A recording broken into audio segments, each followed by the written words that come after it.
Hola, envío saludos a nuestros hermanos y hermanas en España de C29. Miguel me dijo que si podía compartir un mensaje con ustedes en esta temporada de Adviento. Nos estamos acercando a Navidad y yo tengo la costumbre los 4 domingos anteriores a Navidad a hacer mensajes enfocados a pensar en el significado de la venida de Jesús y la importancia de ello. Así que estoy feliz de compartir con ustedes el mensaje que tengo para esta semana.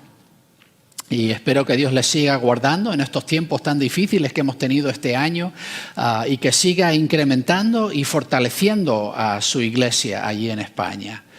Que Dios les bendiga mucho. Bueno, y seguimos en la temporada de Adviento, este tiempo en que nos acercamos a la celebración del nacimiento de Jesús. Y lo cierto es que no hay evento en toda la historia humana de mayor impacto y mayor importancia que el nacimiento de Jesús. Y el énfasis que quiero que hagamos hoy en cuanto a Jesús es la esperanza. Y cuando hablamos de la esperanza en un sentido bíblico, no estamos hablando de la esperanza como se suele usar esa palabra, porque muchas veces la gente habla de esperanza en un sentido como de que es un ojalá, ¿no? Ya quisiera yo que fuese así, pero quién sabe. Y lo cierto es que la esperanza, cuando estamos hablando de las cosas de Dios, es algo mucho más firme que eso. Es la esperanza. Es como la esperanza que uno tiene a mitad de noche cuando la oscuridad está por todas partes y uno sufre el frío y la falta de visión y comprensión que la oscuridad trae con ello, pero tú tienes esperanza porque sabes que el sol va a salir pronto. Y no hay duda. Y bueno, supongo que uno puede decir, uno pudiera equivocarse, quién sabe, a lo mejor el sol no sale, pero hay una certidumbre porque la cosa en la que ponemos la esperanza es tan segura como la salida del sol. Y cuando hablamos de las cosas de Dios y lo que Dios nos ha prometido y más específicamente de lo que Dios nos ha traído en Jesús, ese es el tipo de esperanza del que estamos hablando. Una certidumbre de que el Dios que promete es un Dios que cumple con toda certidumbre. Y no hay que temer, ni tampoco es una esperanza en el sentido de, ya quisiera yo, sino es una certeza que tenemos en Cristo. Y Jesús nos trae eso, una esperanza segura en cuanto al futuro. Y quería hablar de eso mirando el ejemplo de una persona que tuvo un encuentro con Jesús y que fue para él la culminación de toda una vida vivida en esperanza de lo que Dios le había prometido. Vamos a estar mirando en Lucas capítulo 2, los versículos del 22 al 35 y vamos a observar el encuentro de Simeón con Jesús. Empezamos en los versículos del 22 al 24. Cuando se cumplieron los días de la purificación de ellos conforme a la ley de Moisés, llevaron al niño a Jerusalén para presentarle al Señor. Así como está escrito en la ley del Señor, todo varón que abre la matriz será llamado santo al Señor. Y para dar la ofrenda conforme a lo dicho en la ley del Señor, un par de tórtolas o 2 pichones de paloma. Aquí estamos hablando de la situación de Jesús cuando era recién nacido. Y sus padres, y sabemos la historia que él no nació en la ciudad en que vivían sus padres, ellos vivían en Nazaret, sino que ellos tuvieron que ir a empadronarse por un mandato del César, tuvieron que ir a la ciudad de origen de José y fueron a Belén, en el territorio de Judea, y allí fue que nació Jesús, pero regresaron a su hogar. Pero cuando se cumplen los días prescritos en la ley de Moisés, ellos hacen de nuevo el viaje y bajan a Jerusalén desde Galilea para presentar a Jesús con la ofrenda que hacía falta. Y esto es algo en la ley de Moisés, que cuando un varón tenía 40 días de vida, los padres debían ir al templo y debían ofrecer esta ofrenda, porque Cuando Dios rescató al pueblo de Israel de esclavitud en Egipto y los redimió para sí, Él dijo que había comprado para sí al pueblo de Israel y específicamente los primogénitos, porque la última plaga que hizo Dios contra el pueblo de Egipto para que ellos dejasen salir a los esclavos fue poner a muerte a todos los primogénitos en la tierra de Egipto. Pero los primogénitos del pueblo de Israel, Dios los guardó, los protegió y Él dijo, todos los primogénitos me pertenecen a mí. Y se estableció en la historia de Israel esta idea de que lo primero y lo mejor, lo principal que uno tiene, las primicias de la vida, incluyendo hijos, le pertenecen a Dios. Y en esa situación es que estaban los padres de Jesús llevando al bebé Jesús a Jerusalén para presentar esta ofrenda de gratitud a Dios, reconociendo que lo primero y lo mejor que tenemos es de Dios.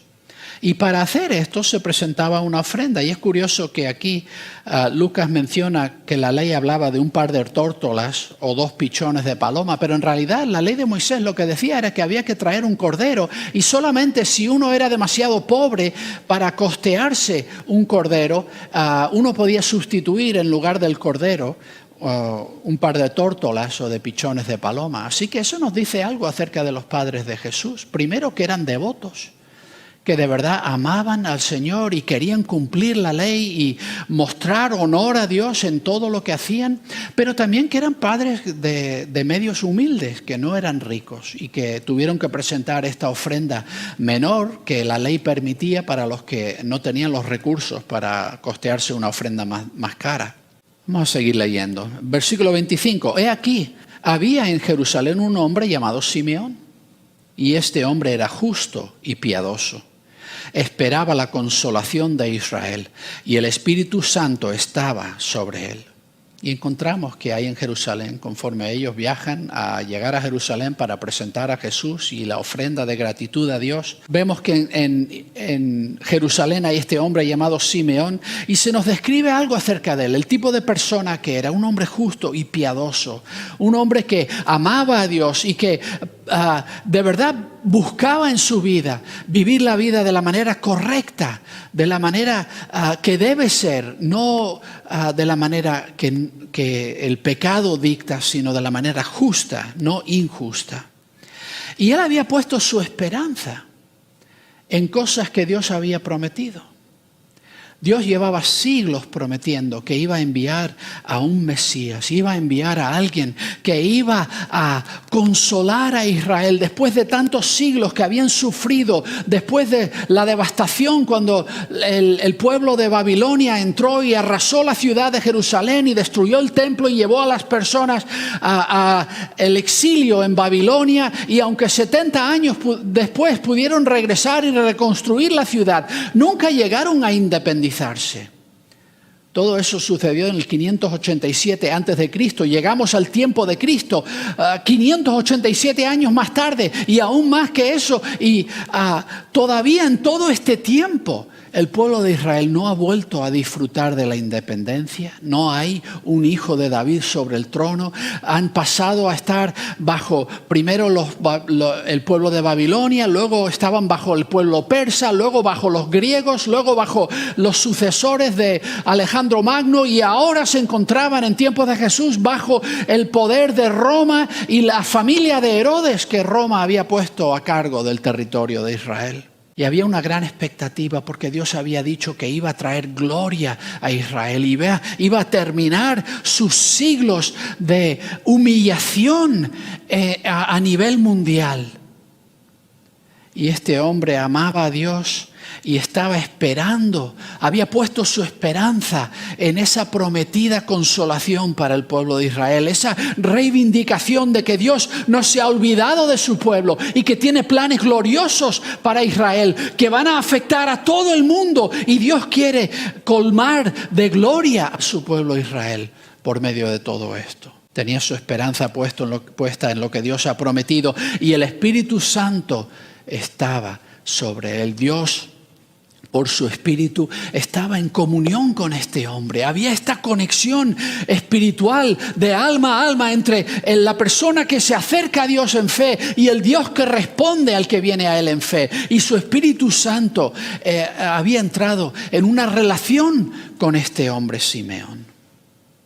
Seguimos leyendo en el versículo 26. A él le había sido revelado por el Espíritu Santo que no vería la muerte antes que viera al Cristo del Señor.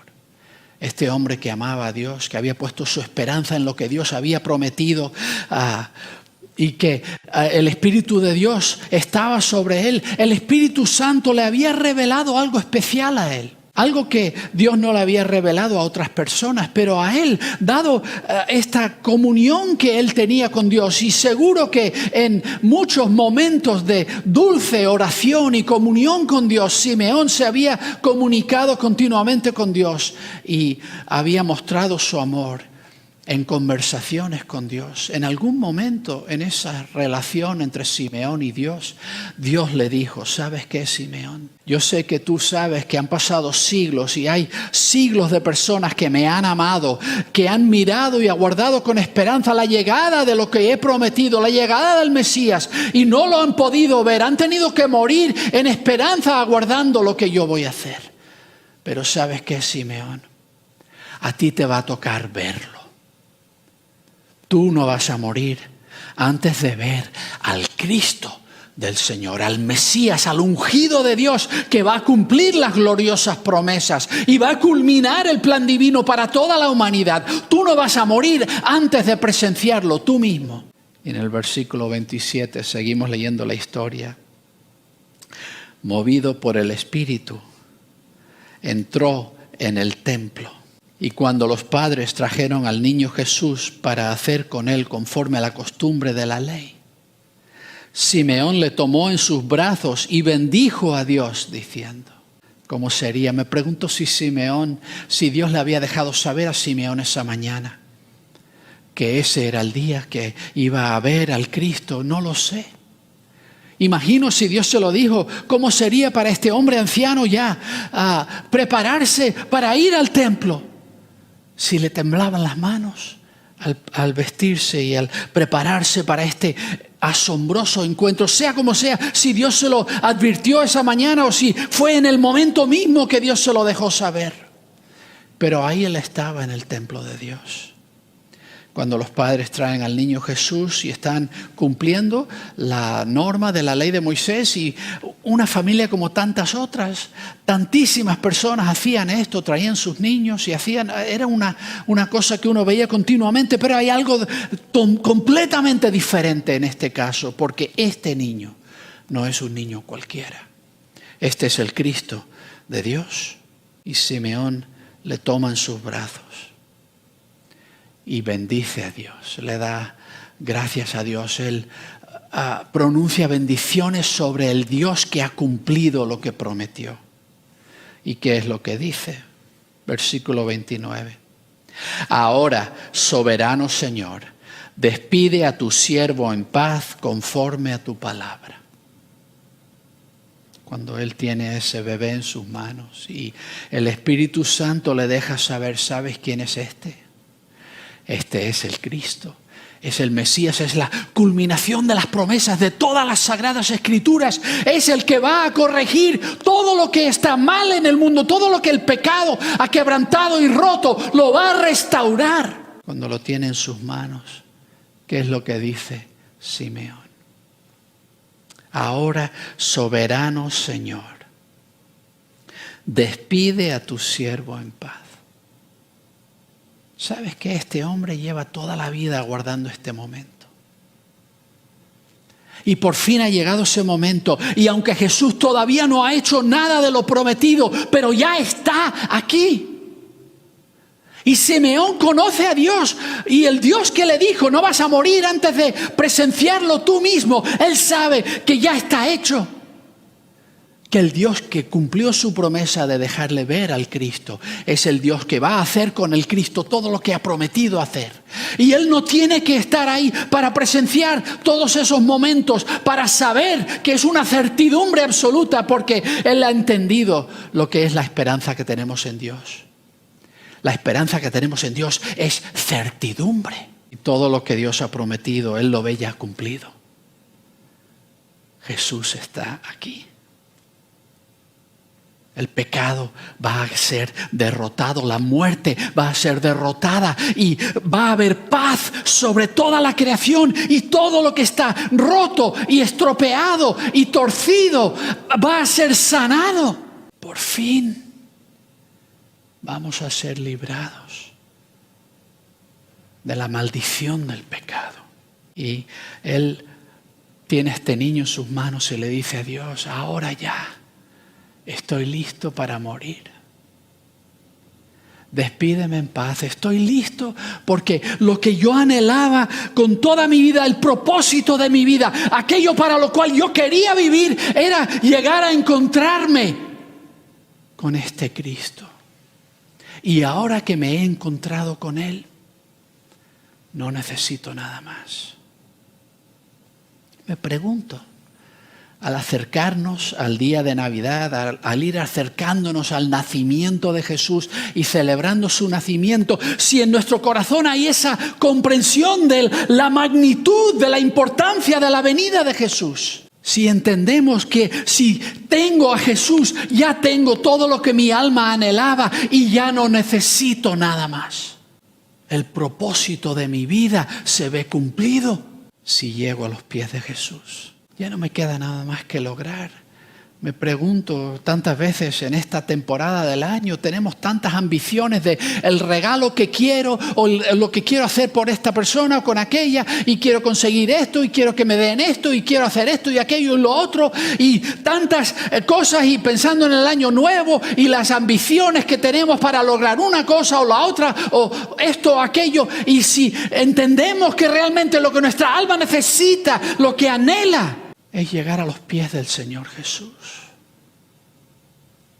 Y nada más.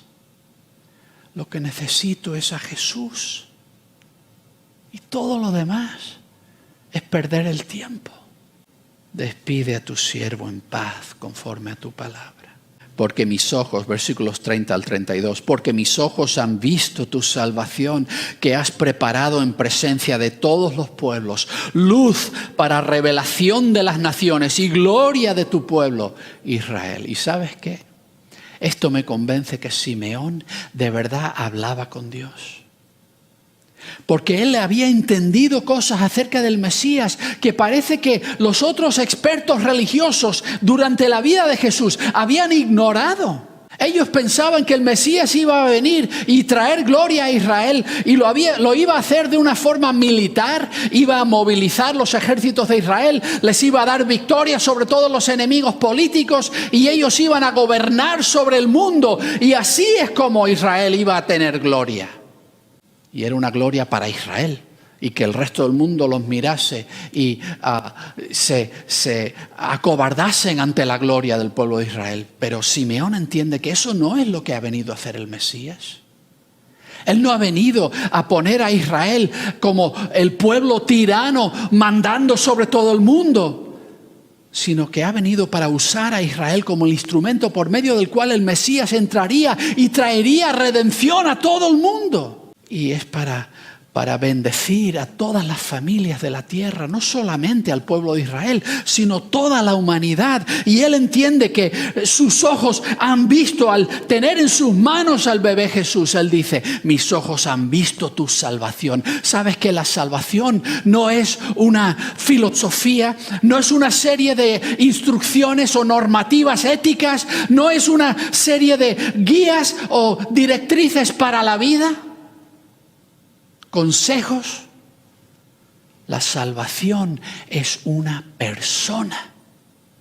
No somos salvos porque seguimos las reglas que Jesús nos ha dado.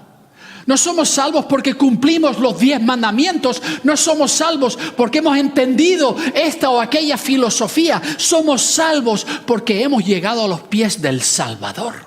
Y Simeón entiende eso. Tengo en mis manos la salvación de la humanidad y de la creación misma. Porque la salvación reside en una persona, no en una ideología. Y esta salvación es para todos los pueblos.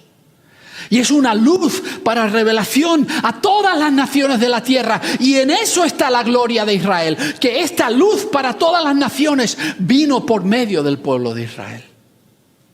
La gloria de Israel no es que Dios les pone al mando del mundo de una forma política. Y hay quien incluso entiende la iglesia malamente de esta forma, que la gloria de la iglesia es estar al mando del mundo. Históricamente el cristianismo se ha malentendido muchas veces de esta forma y ha sido una perversión del mensaje del Evangelio. La gloria de Israel está en que ellos han sido un instrumento por medio del cual la bendición de Dios, la salvación de Dios le ha llegado al mundo. Versículos del 33 al 35. Su padre y su madre se maravillaban de las cosas que se decían de él. Y Simeón los bendijo y dijo a María su madre: He aquí, este es puesto para caída y para levantamiento de muchos en Israel, y para señal que será contradicha, para que sean descubiertos los pensamientos de muchos corazones, y una espada traspasará tu misma alma. Otra cosa más.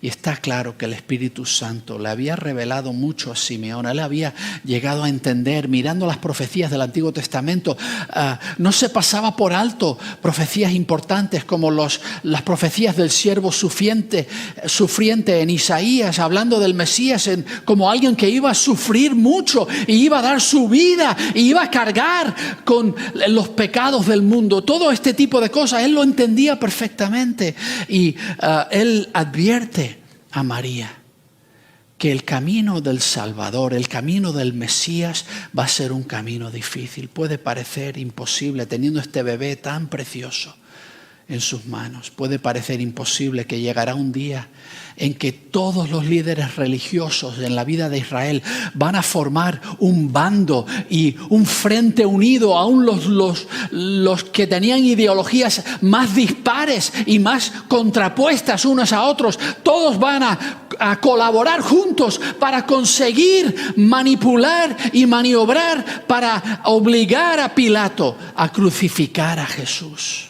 Tal va a ser la resistencia al Mesías. Va a ser un camino difícil. Y sabes que este Mesías va a causar la caída y el levantamiento de muchos en Israel. Hay muchos que ahora mismo en Israel están encima de todo, están al mando de todo. Son los líderes religiosos más respetados y más honrados en toda la vida de Israel. Y sabes que cuando Jesús comenzó su ministerio más adelante y empezó a predicar del reino de Dios, los líderes religiosos no querían entrar en ese reino, porque estaban demasiado enamorados del reino que ellos habían construido, la política que ellos habían hecho, la posición de honor y autoridad que ellos se habían preparado para sí mismos en esta vida. Y por no estar dispuestos a renunciar a eso y entrar al reino de Dios que Jesús estaba trayendo, se excluyeron a sí mismos y ellos cayeron. Y sin embargo Jesús fue a personas rechazadas como un publicano o personas humildes que nadie miraba como líderes importantes, pescadores o incluso a personas a los márgenes, a personas como un celote. Y se rodeó de personas así y a estos Él los levantó y los hizo pilares en el reino de Dios, en lo que Él estaba haciendo, esos 12 discípulos. Dice que va a ser una señal que será contradicha. Muchas personas se opondrán a Jesús y hasta el día de hoy hay muchos que se oponen a Jesús, que quieren rechazar su señorío. Están dispuestos a hablar de Él como un buen maestro, como buena persona, pero no como Señor y Dios, no como Salvador del mundo. Y por tanto rechazan y contradicen lo que Él vino a traer, para que sean descubiertos los pensamientos de muchos corazones. Cuando vemos cómo la gente enfrenta a Jesús, vemos lo que realmente hay en el corazón. Esto es una persona que está orientada hacia su Creador como una criatura que honra al que le dio vida y que anhela estar en comunión con su Creador y ser restaurado de su pecado y de sus faltas y sus fallos por el que vino a redimirles, Dios mismo, que se hizo carne. O la persona rechaza a Dios y dice: ¿quién eres tú, Dios, para mandar sobre mí? Yo quiero vivir mi vida a mi manera y hacer las cosas como a mí me da la gana. Y yo quiero ser mi propio rey. Si esa es la reacción que tenemos, entonces cuando nos vemos confrontados con Jesús, se desvela lo que hay en nuestro corazón. Porque decimos: no, Señor, Jesús no es Señor, yo soy Señor. Y a María le dice: y una espada traspasará tu misma alma. María misma llegará a presenciar a su Hijo perfecto, que nunca hizo ningún mal. Ella llegará a ver ese día en que Él está ahí clavado en una cruz, no solamente humillado, desnudo, colgando ahí expuesto ante el mundo, sino rodeado por sus enemigos que se burlan de Él, que le escupen. Ella llegará a entender cuán costoso le va a ser al Cristo redimir a la humanidad. Y lo cierto, presenciando esa cruz, vemos lo que hay en el corazón. O nuestro corazón se conmueve y sentimos vergüenza por el pecado nuestro que le llevó a esa cruz y por el rechazo nuestro. O nos unimos a las voces de los que se burlan y vituperan. Este gozo que Cristo vino a traer tuvo un gran costo para Él. Y tenemos que recordar esto. A veces en Navidad ponemos tan romántica la situación del Belén y tenemos ahí los animalitos y parece como que es muy simpático todo, la ovejita ahí al lado, ay qué bonita, y ahí está en el pesebre calentito y todo tan íntimo y bonito y lo pintamos como una historia muy bonita, pero ese niño vino a ser azotado, a ser apaleado, a ser insultado por nuestro pecado. Ese bebé vino a morir por mí para salvarme.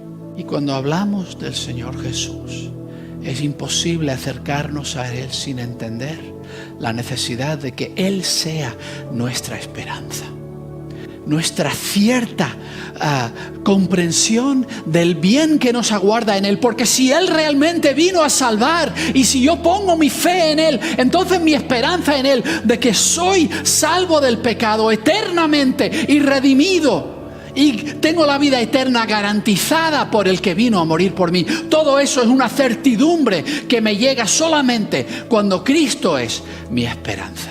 Cuando mi esperanza no está puesta en mis propios recursos, en mi propio ingenio, mi propia capacidad de tramar y lograr esto o aquello, sino mi esperanza está puesta firmemente en el Salvador del mundo, la gloria del pueblo de Israel. Cuando pongo mi esperanza en Él, entonces disfruto de la redención que el Salvador vino a traernos y el gozo que Él compró para mí a costo de su misma sangre.